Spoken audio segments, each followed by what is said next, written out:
भाग 3। बिना किसी को कुछ बताए हम अपनी मोटरसाइकिल पर बैठे और उस स्थान की ओर चल पड़े। अभी आधी रात भी नहीं हुई थी जब हम उस जगह पर पहुंचे। वहाँ हवा कुछ ठंडी थी। पहली नज़र में ऐसा लग रहा था जैसे हम किसी झोपड़पट्टी में हों। वहाँ एक पुराना सा गराज था जिसका शटर गिरा हुआ था। उसके बाहर कुछ ट्रक खड़े थे। उसके ड्राइवर शायद सो रहे थे। हमने एक ट्रक के पीछे मोटरसाइकिल खड़ी की और गराज की दाईं तरफ एक पतली सड़क पर चलने लगे। वहाँ ठीक से रोशनी नहीं थी और एकदम शांति थी। हमारी आवाज़ और चलने की आवाज़ तेजी से गूंज रही थी। कीड़ों की आवाज़ें उस जगह की भयानकता को और बढ़ा रही थी। एमपी को कहीं से कुत्ते के भौंकने की आवाज़ सुनाई दी। मुझे नहीं लगता उसने सचमुच कोई आवाज़ सुनी भी थी। हो सकता है कोई उसका दिल कमज़ोर हो और तेज़ी से धड़कने लगा हो। श्श, वे जाग जाएंगे, हैप्पी ने अपनी उंगली को होठों पर लाते हुए कहा। कौन? अमरदीप खुसफुसाया। सामने लोग ज़मीन पर लेटे हुए हैं, ध्यान से देख कर चलो, हैप्पी ने कहा। लोग सड़क पर सो रहे हैं। अमरदीप कुछ धीरे धीरे चलने लगा। वे आसपास के मछुआरे थे।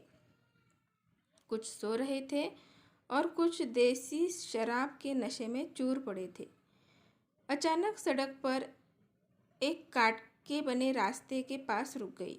वहाँ सीढ़ियों जैसा कुछ था जो नीचे की ओर जा रहा था और हमें दूर से एक आवाज़ आती सुनाई दे रही थी, जैसे पानी के किनारों से टकरा रही है, लहरें किनारों से टकरा रही हैं।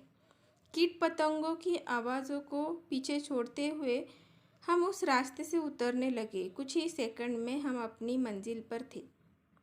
यह अगली नदी थी और हम उसके तट पर खड़े थे। अमरदीप और एमपी का डर खुशी में बदल गया। यह नदी का तट है और अभी हम हावड़ा में हैं। यह वह जगह है जहाँ से नाव दूसरे किनारे कोलकाता शहर में ले जाती है।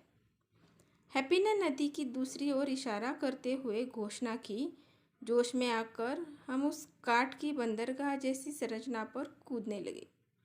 उस बंदरगाह की तीनों तरफ नदी अपने पूरे उफान पर थी। वह एक खूबसूरत रात थी। चांद सितारे सिर पर था और तारे जगमगा रहे थे और आकाश के नीचे हम चार थे। हम बंदरगाह के किनारे एक विशाल लंगर के पास बैठ गए।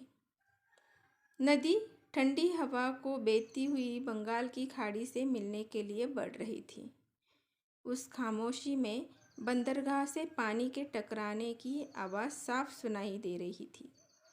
नदी की दूसरी तरफ कोलकाता शहर था। ऊंची इमारतें और छोटी छोटी पीली रोशनी की झालर मुझे न्यूयॉर्क के आसमान की याद दिला रही थी। लेकिन यह उससे भी अधिक अच्छा था क्योंकि मैं अपने दोस्तों के साथ था। हमने अपनी बाहें फैलाकर गहरी लंबी सांसें ली।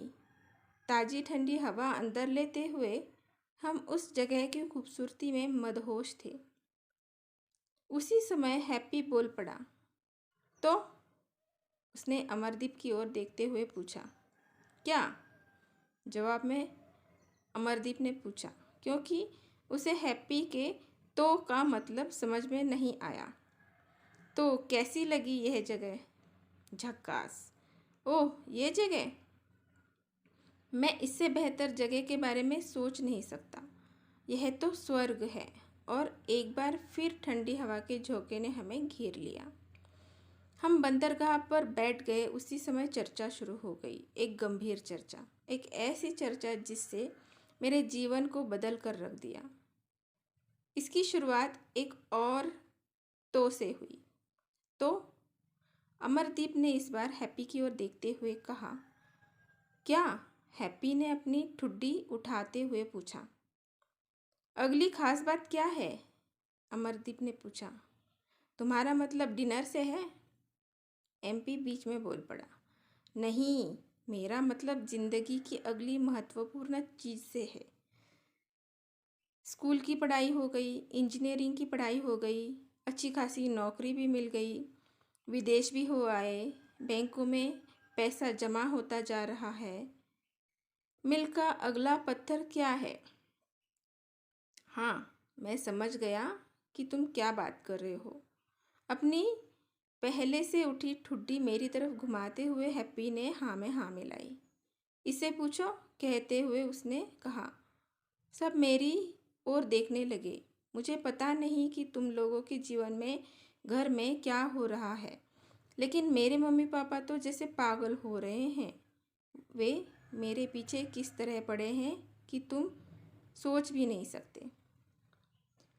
क्या मैं अकेले अच्छी तरह से नहीं रह सकता? अमरदीप ने पूछा। कहा, तो क्या तुमने या तुम्हारे परिवार ने कुछ तय कर लिया? मैंने उससे पूछा। नहीं, मेरी कहानी भी तुम लोगों की तरह ही है, लेकिन सच्चाई यह है कि एक दिन हम लोगों को अपने अपने जीवन साथी के साथ घर बसाना होगा। कब तक हम लोग अपने माता पिता के सवाल को टालते रह सकते हैं? हमको लेकर उनकी भी कुछ उम्मीदें हैं, कुछ सपने हैं। मैं जानता हूँ कि तुम क्या कहना चाह रहे हो अमरदीप, लेकिन क्या तुम सचमुच अपनी पूरी जिंदगी किसी के साथ बिताने के लिए तैयार हो? मेरा मतलब है कि हॉस्टल में 4 साल के दौरान ऐसे कई मौके आए जब हमें एक दूसरे के साथ तालमेल बिठाना पड़ा। यह तो जीवन भर के लिए होगा, हैप्पी ने कहा। लेकिन देर सवेर हमें यह करना होगा, समझे? अमरदीप बोला।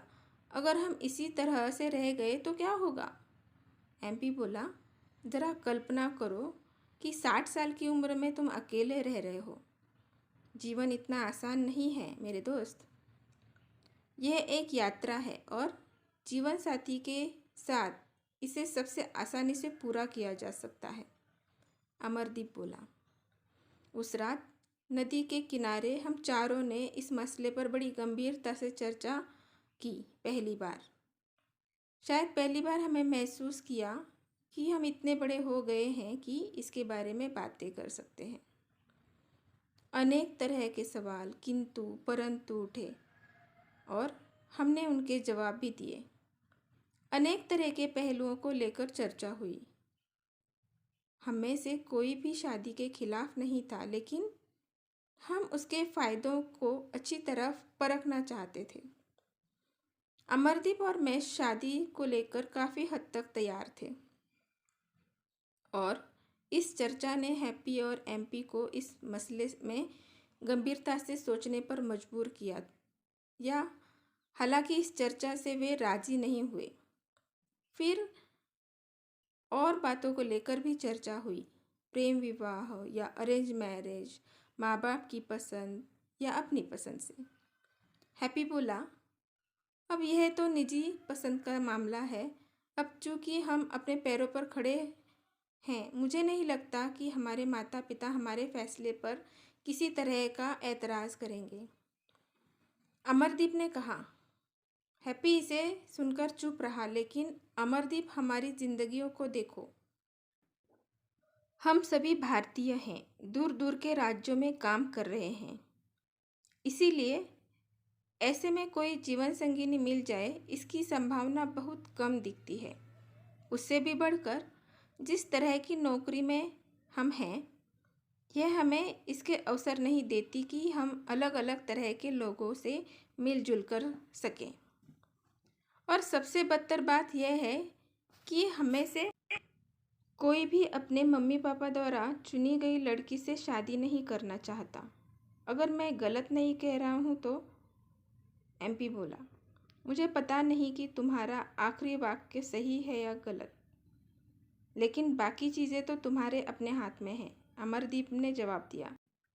अगला भाग देखने के लिए चैनल को सब्सक्राइब ज़रूर कीजिएगा। धन्यवाद। अगर आपको मेरे वीडियोस पसंद आते हैं तो मेरे चैनल को लाइक, शेयर और सब्सक्राइब ज़रूर कीजिए।